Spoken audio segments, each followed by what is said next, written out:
Hello everyone! Today's video is one that you guys have been waiting very patiently for, and today we are finishing the capelet. If you missed videos 1 and 2, you can click the link up above to take you to the playlist or the links down below in the description. So with that aside, I've got a lot of work to do today, so let's get started.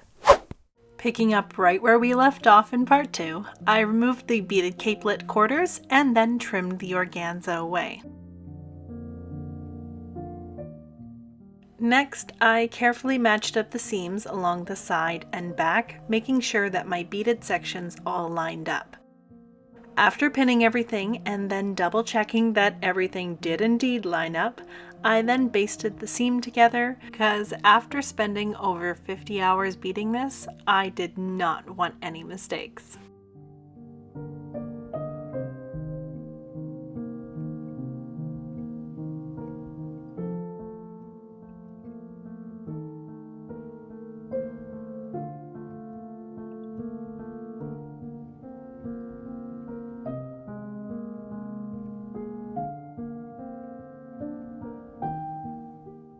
Once the basting was done, I then used my zipper foot to stitch right along the basting line.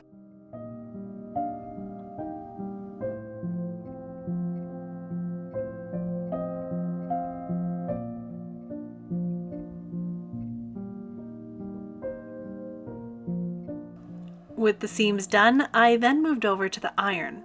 Now, because velvet really does not like being ironed, I first laid a scrap of velvet face up and then laid the capelet face down on that velvet.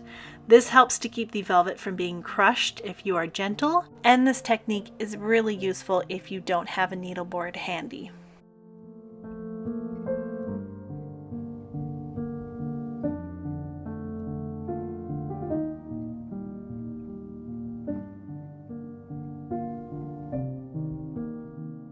With all the seams gently pressed, it was then time to finish attaching the beads along the seams.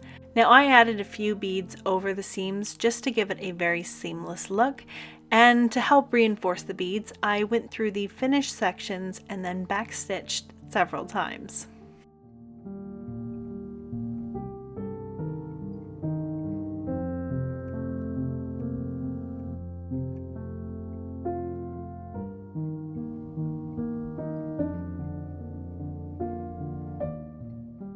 In a few areas, I also finished beading the design that was too small to do on the frame.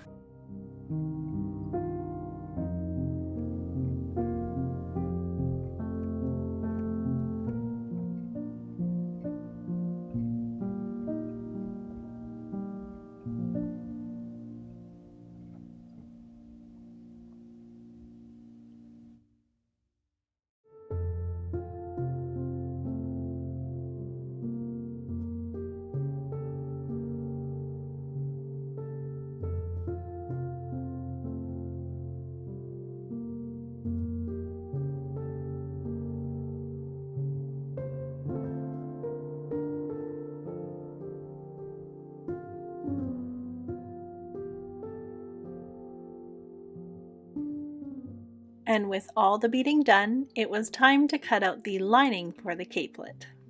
Since my lining fabric was not quite wide enough, I ended up cutting out 2 half circles from the satin.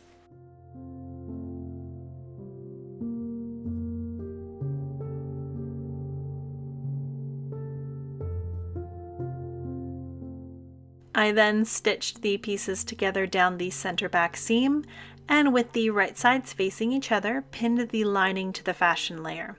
Now I did let this hang for a couple days to let the bias stretch out, and then I repinned and trimmed it off where it was needed.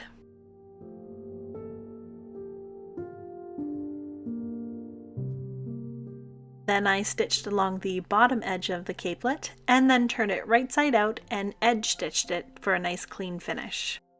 Moving on, it was time to start on the trim. I used a super lightweight silk cotton for the white ruffle, and I cut it into 6.5 inch lengths and then sewed up the short end.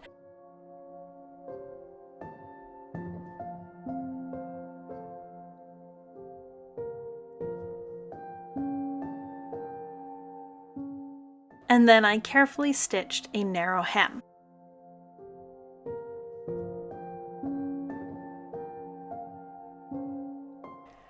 and then spent several hours pleating the fabric using a homemade 1/4-inch pleating board and 2 corset bones to keep everything in place as I pressed them.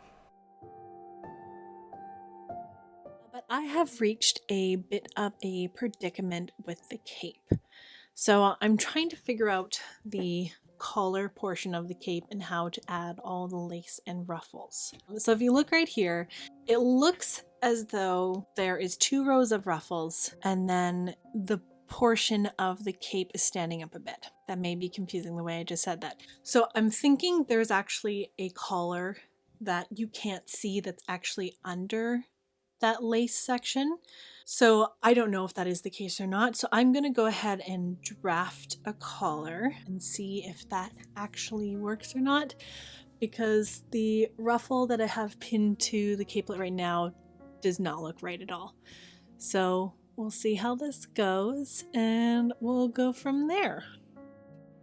I drafted a simple standing collar to my size and then used that to cut out an interlining, the lining, and the velvet fashion layer that thankfully I had from testing the dye. So while the velvet was not a perfect match to the rest of the capelet, it was mostly going to be covered, so I wasn't too worried.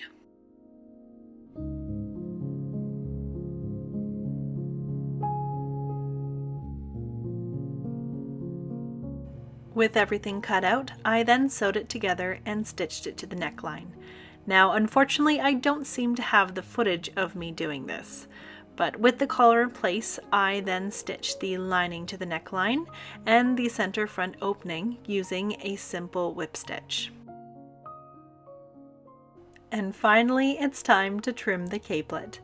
Now you may notice here that the silk cotton is not pleated, and that's because I was running out of time to finish this before the last day of the exhibit. And so I hastily sewed it in place and then wore it the following day to the final day of the show.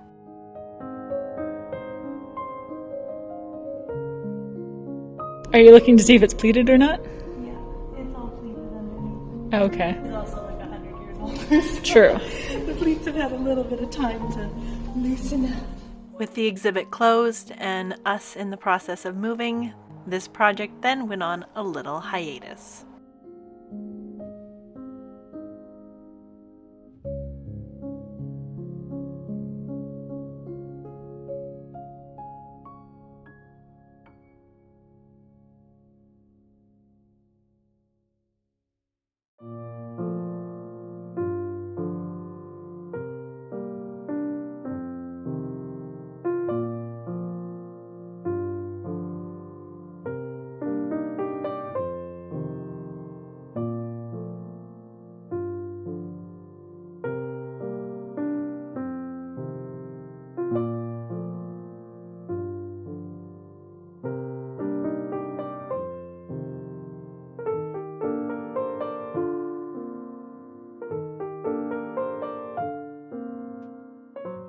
It has been a hot minute since I worked on this. I put this into storage 2 years ago when we were moving, and it is finally time to finish working on it.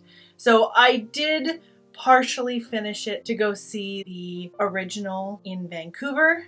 I didn't really love how I finished it. The collar ruffle that I made was just much too large. So now that I have the time and I'm not rushing, it is time to finish this properly.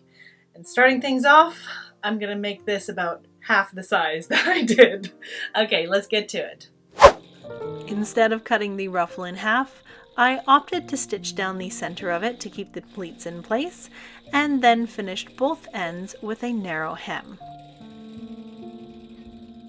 And finally, I folded it in half and then added a gathering stitch to help it fit the neckline. I then pinned it in place and repeated the process with the second ruffle.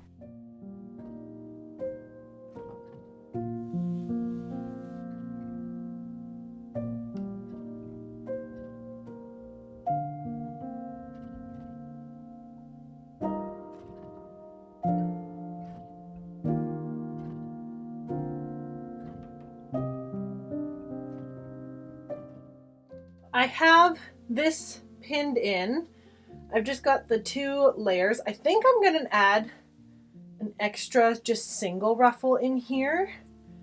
I think it'll just give it a little bit more fullness, and then I don't have to worry about this area becoming visible at all. I have to finish stitching the little tufts down, so I moved this one down and it's a little bit more even now. Oh, and I need to put a I need to cut out a strip of bias of the lining and just put it over the raw edge of that lace, because looking at this photo here, it looks like the lace is coming from the inside of the collar, and so kind of copied that, and then I'll just add a little extra strip of lining to cover the raw edges. So it's getting close. Just finish that up.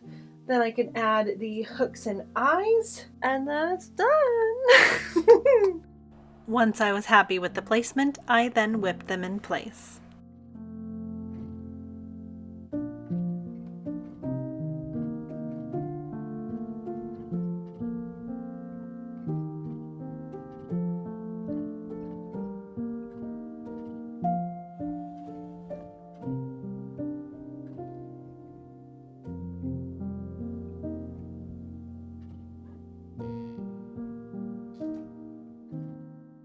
Next, I moved on to stitching the center front lace tufts, and for a clean finish, I tacked the neck ruffles over the raw edge of the tuft along the edge.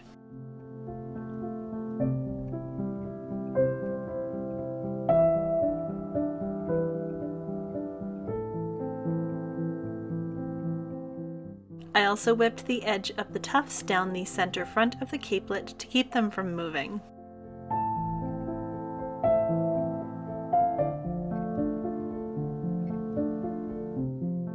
And then finally, I whipped the black lace to the interior of the collar.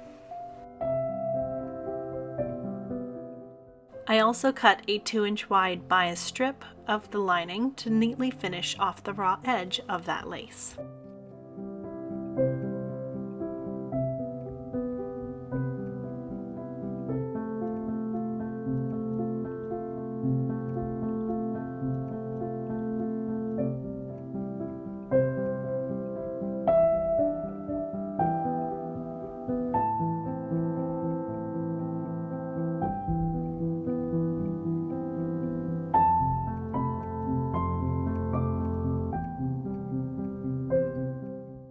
And the last thing I needed to finish the capelet was to add a hook and eye closure to the center front opening.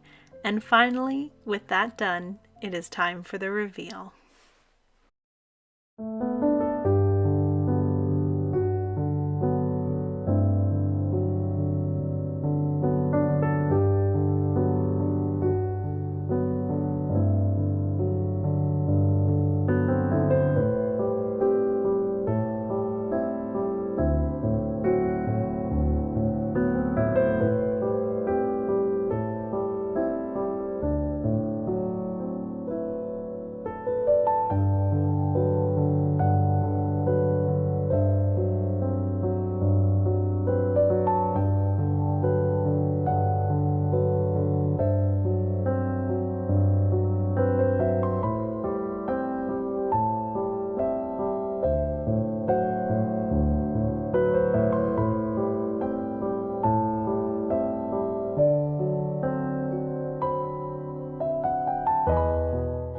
After 2 years of work, this cape is finally done, and I love how it came out. I think it's just beautiful. Oh my goodness. So this was so much fun to make. I do wish that I had gotten the collar scale correct when I was going to see it in person, but now that it is done and I'm happy with the collar, I'm thrilled. You can kind of see a sneak peek of the skirt that I'm working on. I'm not 100% done this yet. There's a couple things that I want to change about it now that it's been 2 years and I'm looking at it with a fresh set of eyes.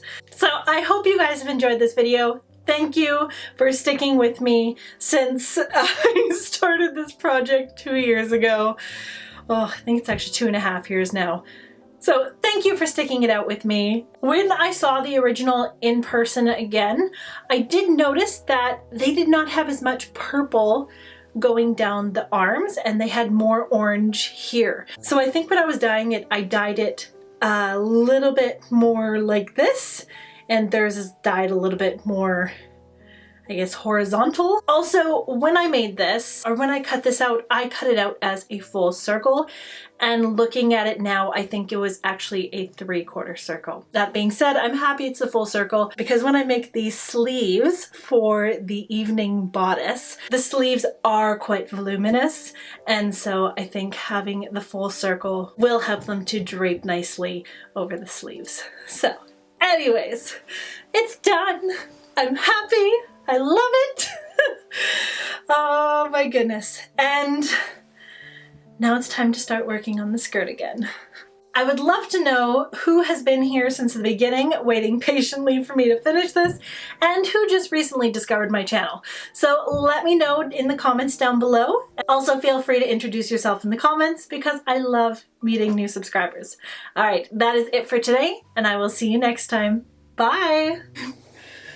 Oh, it's so shiny.